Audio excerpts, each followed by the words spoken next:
Buenos días y buenas tardes y buenas noches también, porque no sé exactamente a qué horas usted va a poder ver este video. Este video que voy a hacer ahora se va a tratar de la autoridad apostólica. En estos tiempos, en los últimos tiempos que estamos viviendo, han aparecido un montón de movimientos dentro de la iglesia cristiana. Y Y muchos de esos movimientos están el movimiento apostólico y también los profetas. Yo en realidad no estoy en contra ni de los apóstoles ni de los profetas, de los que Jesús llamó al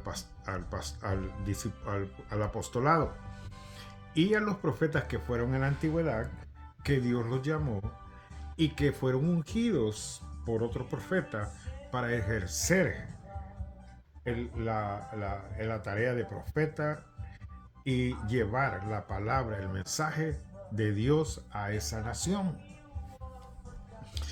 Nunca en, el, en, la, en, la Biblia, en la misma Biblia dice que el profeta nunca va a hablar por, por su propia voluntad a determinada persona, o que digamos que hable a determinada grupo. No, generalmente es una palabra de parte de Dios para todo el pueblo, ya sea una iglesia grande o pequeña, pero Dios manda un mensaje apostólico a la iglesia. Estoy hablando precisamente por lo que están haciendo ahora. Bueno, estoy hablando de eso, por lo que están haciendo ahora. Pero el, el apostolado o el profeta de ahora ya no lo toman como un ministerio de parte de Dios, sino que lo están tomando como una, uh, ¿cómo le diré? Como un negocio, pues. Como una forma de lucrarse a sí mismo. Donde ellos piensan que tienen la autoridad en todo lo que la iglesia se hace. Yo mencionaba en otro video, decía, ¿cómo es posible a veces que un pastor que ha peleado, que ha trabajado, que se ha esforzado por hacer crecer la iglesia de su comunidad, donde él va y visita a los hermanos, donde va y va a orar por otros hermanos, donde va y hace actividades para los hermanos y se esfuerza y ese trabajo es remunerado por el Señor? Pero cuando llega uno de estos, lo, lo que hacen es tomar posesión de la iglesia. ¿Desde cuándo se vio eso? En la Biblia no se dice, no menciona nada que los apóstoles tomaran autoridad de algo y que era para ellos. ¿Qué les dijo Jesús cuando mandó a los 70 a predicar? No lleven ni alforja ni lleven nada.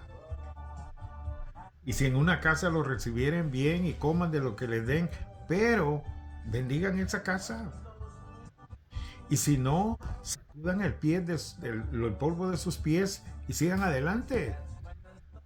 Pero no les dijo pidan dinero, pidan la ofrenda, pidan los diezmos, pidan todo y hagan una lista de las personas que les van a ayudar y que les van a mandar el dinero por correo y todo eso porque es el ministerio de él. ¿Y la iglesia qué?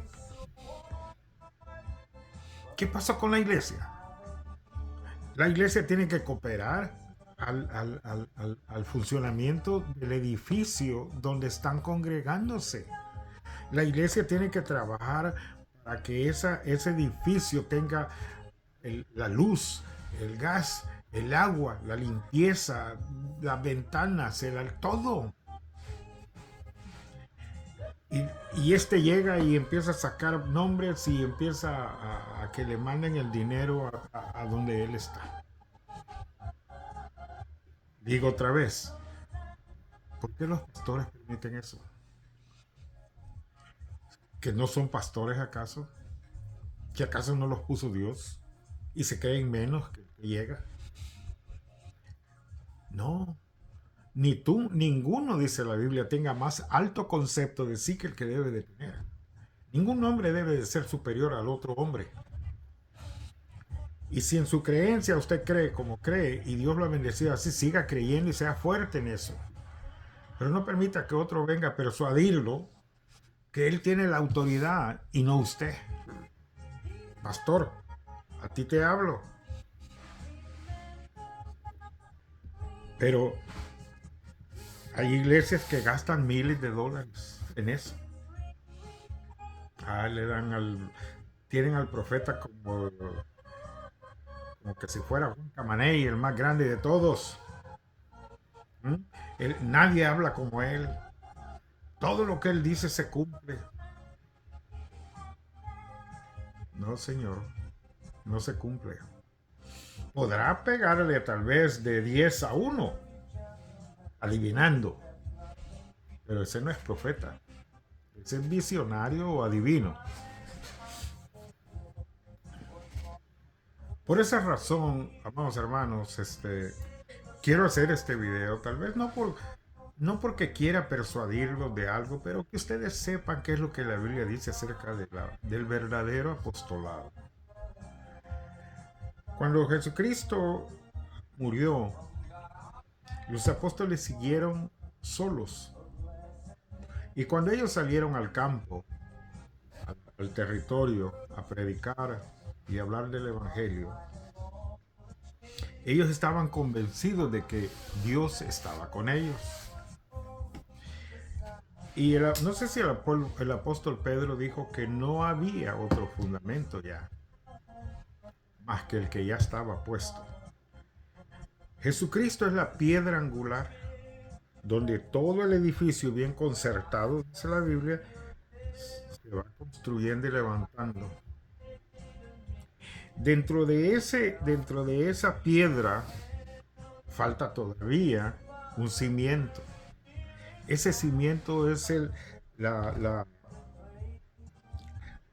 lugar donde se va a empezar a levantar el edificio. Un fundamento. Yo no sé si usted se ha fijado cuando hacen los edificios grandes que tienen que escarbar bien abajo. Y cuando ya tienen toda aquella plataforma hecha, ya el cuadro hecho todo, ponen una piedra angular. Vamos a decir, un mástil o un fierro grande, el cual va a soportar todo el edificio. Así es, Jesucristo se puso como la piedra angular para la construcción de su iglesia. No lo hizo fines, ¿cómo se llama?, de confundirnos. Cuando él dijo que el fundamento que estaba ya puesto era de los profetas, apóstoles y profetas, eso quiere decir que ya no hay otro fundamento que poner encima de ese fundamento. Si alguien viene y trata de poner un fundamento sobre el fundamento que ya está puesto, voy a decir yo que sea anatema. Porque eso no es bíblico, es antibíblico. Así que vamos a comenzar y yo quiero que usted me comprenda lo que quiero decir. No lo digo porque quizás tenga rencor o odio por él. No. Simplemente quiero hacerlo para que mucha gente entienda que el apostolado fue un momento, un tiempo en el que Cristo preparó a estos 12 hombres para un ministerio. Jesucristo mismo los llamó. No fue Pancho, no fue Gloria, no fue Miguel, no fue nadie más. Jesucristo fue el que los llamó y él los puso. Nadie más. Entonces los apóstoles hicieron tal y como él les dijo que hicieran.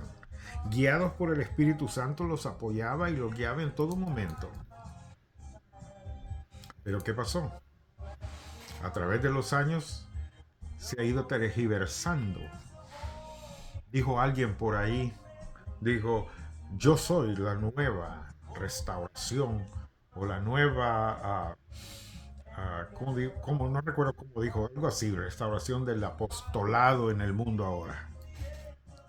¿Qué? está pasando sobre la escritura para decir eso. Y muchos, aleluya, gloria a Dios, sí.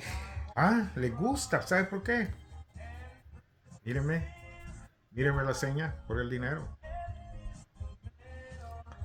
Por esa razón, ah, hago esto, como le digo, no con el fin de polemizar, no.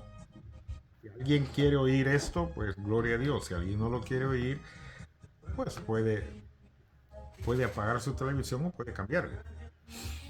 Entonces, vamos a ver las características generales de un apóstol. No existe en la Biblia una lista de calificaciones para el apóstol, tal como existen para pastores y diáconos, en 1 Timoteo 3, 1 al 14, en Tito capítulo 5, capítulo 1 del 5 al 9. Más bien fueron reconocidos por las señales que obraban y los resultados. ¿Qué había entonces cuando llegaba un apóstol y oraba por alguien en el tiempo ya del apostolado, en el libro de los Hechos? Los enfermos sanaban. Los endemoniados eran liberados. Había una serie de señales increíbles. El apóstol Pablo fue mordido por una serpiente y todos se quedaron asustados a ver a qué horas Pablo caía muerto. Pero sin embargo, el Espíritu Santo y Dios mismo tenían control del cuerpo de Pablo. No le pasó nada. Entonces, ¿qué voy a pensar yo con el apostolado de ahora? Dígame usted, si usted me puede decir, si usted me pone en el comentario cuando termine este video y me pone, no, pues el apóstol tal oró por un muerto y se levantó. Mándeme las pruebas. Mándeme las señales. A ver si es cierto que eso que usted dice es verdad. Yo no voy a tratar de convencerla a usted de esta situación, porque no se lo voy a decir de mi cuenta, se lo voy a decir de lo que la Biblia dice. Así que ponga atención, ¿ok? Las características generales. Los apóstoles desempeñaron un papel principal en la gran comisión. Mateo 28, del 18 al 20. Ir por todo el mundo y predicar el evangelio. Y se resaltan las siguientes características apostólicas. Primero, fueron testigos de Cristo. Hechos 1, 21. Fueron los que prácticamente estuvieron con él todo el tiempo. Desde que él comenzó y cuando los empezó a llamar y los recogió y se agarró enseñándoles, desde entonces ellos caminaban con Jesús 3 años, aproximadamente 3 años y medio. Aprendieron del mejor maestro que hay en el universo, Jesucristo. ¿Qué se les podía escapar si Dios mismo estaba trabajando en la mente de ellos para hacer de ellos la gran obra de llevar este mensaje y establecer este mensaje y poner el fundamento de este mensaje para que nosotros hoy en día tuviéramos esta gran oportunidad de recibir el Evangelio de Cristo y aceptarlo a Jesús como nuestro Salvador personal? Ahora, la comisión de Dios en Marcos 3:14. Ahí está la comisión de Dios. Fundaron la iglesia. Efesios 2:20. Aprobados por milagros. 2 Corintios 12:12. Aprobados por los resultados. 1 Corintios 9:2. Y definen el evangelio. Efesios 3:4 y Judas 1:17. Esas eran las características de los apóstoles. Ninguna de ellas, si no me equivoco, y si usted cree que me equivoco, pues hágamelo saber, los apóstoles de hoy no tienen estas características. Empezando con la primera.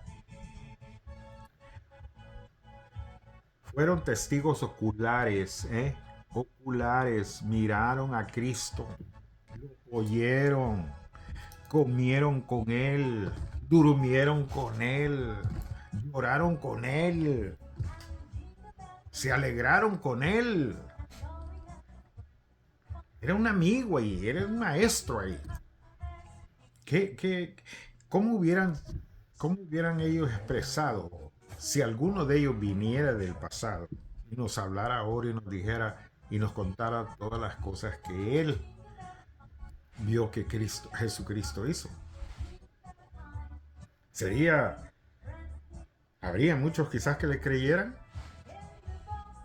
o no. ¿Qué piensa usted?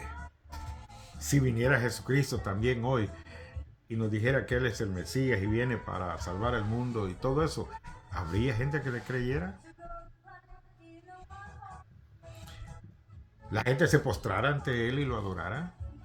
Y Él hiciera milagros, sanidades y todo eso allí. Y la gente viniera a Él. Creo que muchos pasarían por ahí, no le hicieran ni caso. Y si Él se aparece vestido como siempre se vestía, con manto y todo eso, dijeran, oh, otro loco. Así. Porque para los incrédulos el Evangelio es locura. Y gracias a Dios por esa locura, porque por esa locura somos salvos. Tenemos salvación.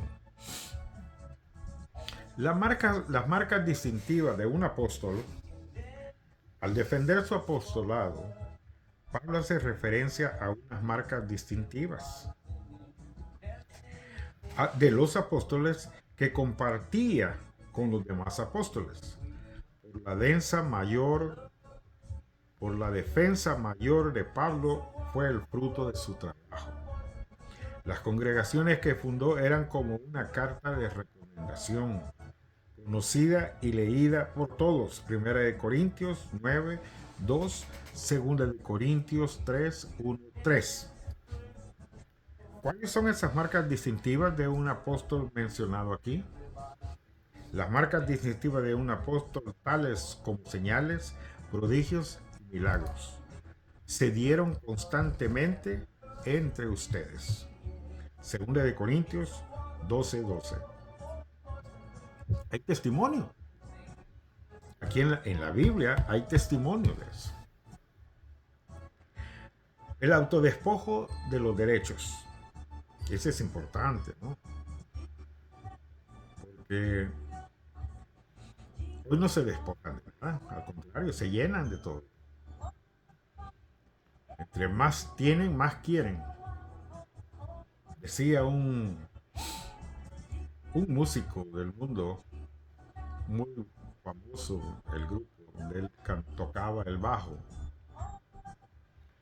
Le llamaban el chivo, así le llamaban, creo. Y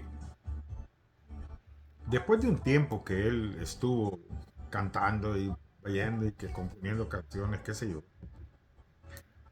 más oía lo que él andaba haciendo.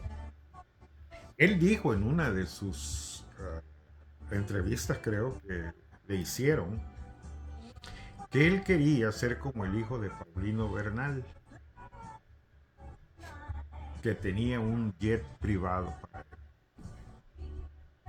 Era la meta de él, tener un jet privado. Si él tenía un jet privado, iría donde él quisiera.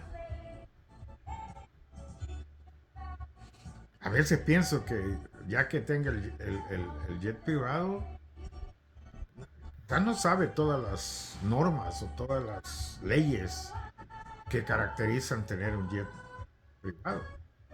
La cantidad de dinero que tiene que pagar, taxes que pagar y todo eso, ¿no? No son 5 pesos, no es solo comprar el avión y ya ponerlo ahí en el aeropuerto de un lado, hasta ahí te cobran por tenerlo.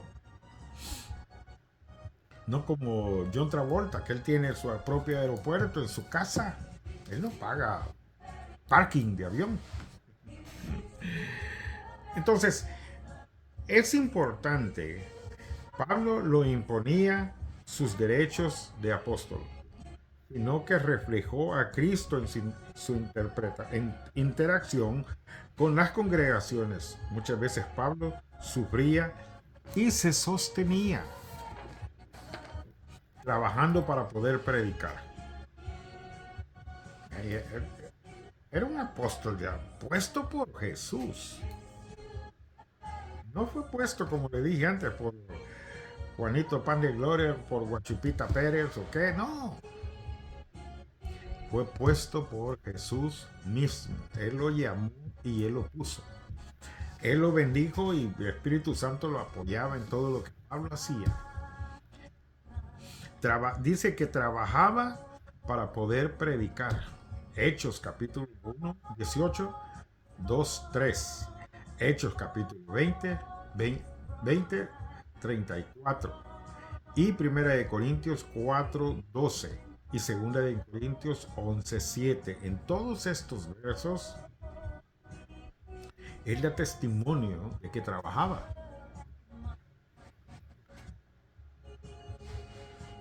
Trabajaba con ganas. Era no era el que edificaba las casas como ahora, ¿no? Sí, de las paredes, la madera y todo eso, con las cañerías. No, eran tiendas de campaña. Su papá era un constructor de tiendas. Y él le ayudaba a su papá. Y por lo tanto, a Pablo nunca le faltó nada. Prácticamente era, pues, rico. ¿Por qué? No porque él fuera rico, es que su papá era rico. Y lógicamente cuando su papá muriera, él iba a heredar todas esas cosas. Entonces, pero él trabajaba. Él se esmeraba para eso. Y eso fue con la finalidad de ganar a tantos como sea posible. Primera de Corintios 9:19. Todo esto lo hago por causa del Evangelio, decía. Primera de Corintios 9:23. Note esta descripción del autodespojo de Pablo para con los hermanos que servía. Con mi ejemplo les he mostrado que es preciso trabajar duro para ayudar a los necesitados. Recordando las palabras del Señor Jesús, hay mucha dicha en dar que en recibir. Dígame usted, ¿es una característica del apostolado que anda ahora afuera? ¿Del profeta que anda afuera? Dicen, aquí está, y hoy vamos a hacer milagros y profetizar acerca del futuro. Ya el futuro ya lo sé yo. ¿Me crea o no me crea? El futuro ya lo sé yo. Porque aquí está, mira. Aquí está mi pasado, mi presente y mi futuro. Nadie puede venir y decirme lo contrario. Esta palabra es la que me va a salvar. No me va a salvar el que viene de allá de México, el que viene de Cuba, el que viene de no sé dónde. No me va a salvar. Y si me va a decir una mentira, porque lo que me diga no se va a cumplir. Nos gusta que nos mientan. Nos gusta que nos zarandeen. Nos gusta que nos agarran del pelo y nos hagan así. Nos gustan que nos golpeen el estómago. ¡Sal de fuera! ¡Sal de fuera! ¡Pum! Cachetada por un lado y por otro. Pobrecito, hay iglesias que usan hasta una manguera para reprender al diablo con agua. Y los mojan todos, hasta los que están a un lado. Hay otros que usan la escoba santa, puros escobazos y garrotazos. Otros la camisa sudada. ¿Te imaginas? Gente hueliéndole el sobaco en la camisa al pastor, no al apóstol o al profeta. ¿Qué es eso? ¿Hasta qué punto hemos llegado, iglesia? ¿Hasta qué punto hemos llegado nosotros de creer a esas cosas?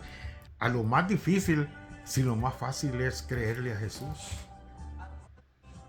¿Por qué usted tiene que pasar por una serie de pruebas y para decir que Dios está con usted si no está con usted si usted no pasa esa prueba? No, Señor, aquí en mi Biblia no dice eso. ¿Cuáles son los derechos que se dio? ¿Cuáles dos derechos se dio Pablo y Bernabé para el bien del Evangelio? Es 1 Corintios capítulo 9, 5, 6. No tenemos derecho a viajar acompañados por una esposa creyente, como hacen los demás apóstoles y Cefas. Y los hermanos del Señor, 6. ¿O es que solo Bernabé y yo estamos obligados a ganarnos la vida con otros trabajos? Pregunta. 1 Corintios capítulo 9, 5 y 6. Y él dice, me hago. No como el gato, ¿verdad? Me hago. Lejos de insistir en sus derechos de apóstol. Pablo se esmeró en su servicio sacerdotal, muy enfrascado y enfocado en lo que iba a hacer. Romanos 15, 16. Procurando remover obstáculos para el Evangelio. 1 Corintios 9:20, 1 Corintios 9:21 y 1 Corintios 9:22. Hay un texto clave acá que voy a mencionar en 1 Corintios 9:2. Dice, aunque otros no me reconozcan como apóstol, para ustedes sí lo soy, porque ustedes mismos son el sello de mi apostolado en el Señor. ¿Por qué decía eso Pablo? ¿Ah? ¿Por qué lo mencionaba él de esa manera? ¿Acaso no le creían? Claro que sí.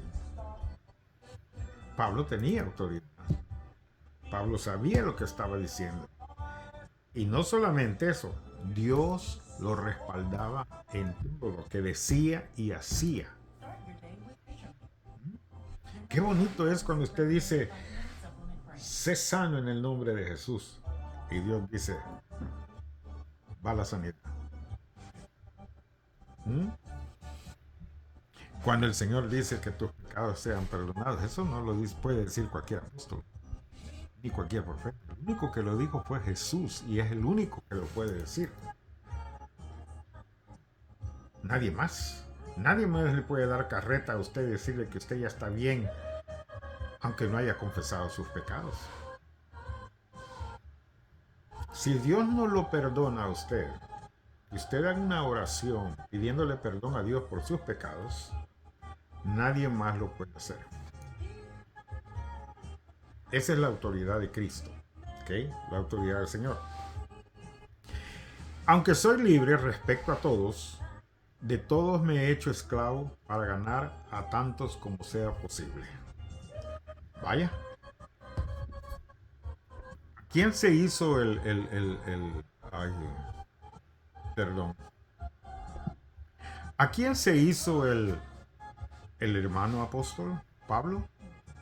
Se hizo, aunque soy libre respecto a todos, de todos me he hecho esclavo para ganar a tantos como sea posible. Quiere decir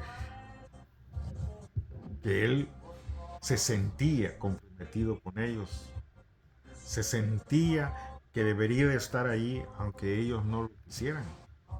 Se sentía que era un esclavo de ellos porque él les servía a todos. No solo a uno, le servía a todos. Quizás se sacaba el bocado de la boca el bocado para darle comer a otro. Él no tenía preferencia de nadie. Y sus congregaciones, sus iglesias dan testimonio de eso. Con permiso.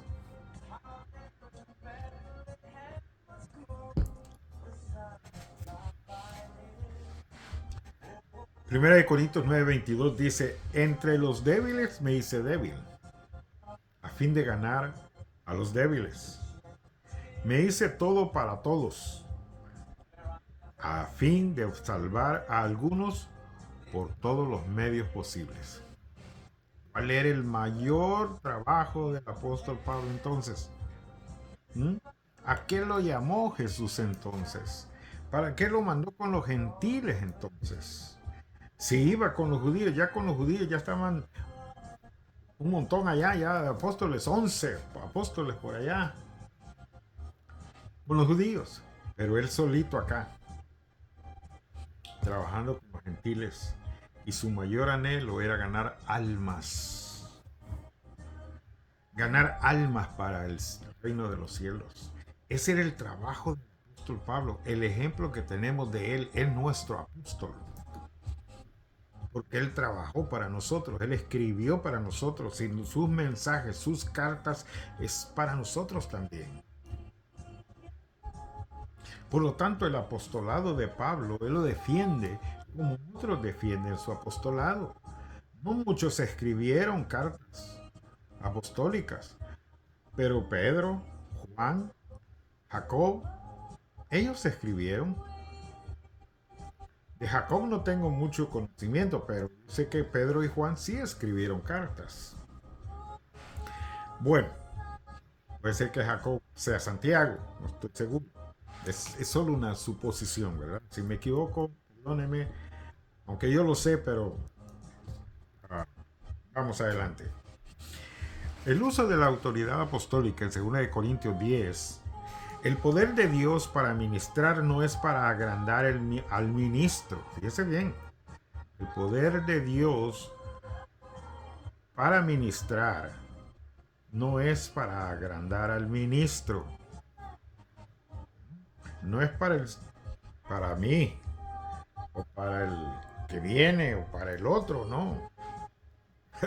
Lo que yo vaya a hacer es para que Cristo sea exaltado y se engrandezca dentro de la congregación. Sino para exaltar a Cristo. Pablo hablaba con la ternura y la bondad de Cristo. ¿Se imagina?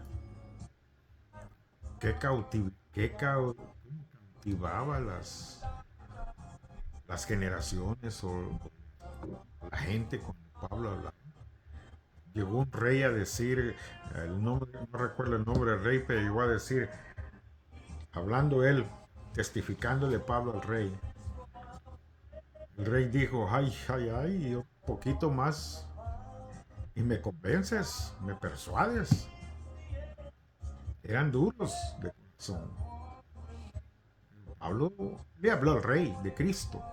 No menospreció su posición, al contrario, exaltó la posición que Cristo le había dado y fue y habló con el rey. Tremendo, ¿no? Pablo hablaba con la ternura y la bondad de Cristo, 2 Corintios 10:1, y a la vez con poder divino para derribar fortalezas, 2 Corintios 10:4. Qué hermoso, ¿no? Me imagino que qué confianza tenía el apóstol Pablo cuando predicaba, que miraba cómo las cosas se hacían cuando él hablaba. La batalla del ministro. La batalla del ministro consiste en proclamar a Cristo en un mundo donde abundan los criterios meramente humanos. El ejemplo de ahora. Hoy hay tanta religión, hay tantas sectas, hay tantas filosofías, hay tantas cosas que el mundo está siendo atacado por ese montón de cosas. No hay como le quisiera decir, mucha facilidad para el que va a creer oír el Evangelio con tranquilidad y compungirse del corazón y recibir a Jesucristo y oír el Evangelio. Tiene tantas cosas en su mente que el Evangelio a veces no penetra en esos oídos. Y más ahora, bueno, yo creo que sería mejor ahora que hay mucha tecnología. Hay Biblias en todas las casi en muchas plataformas.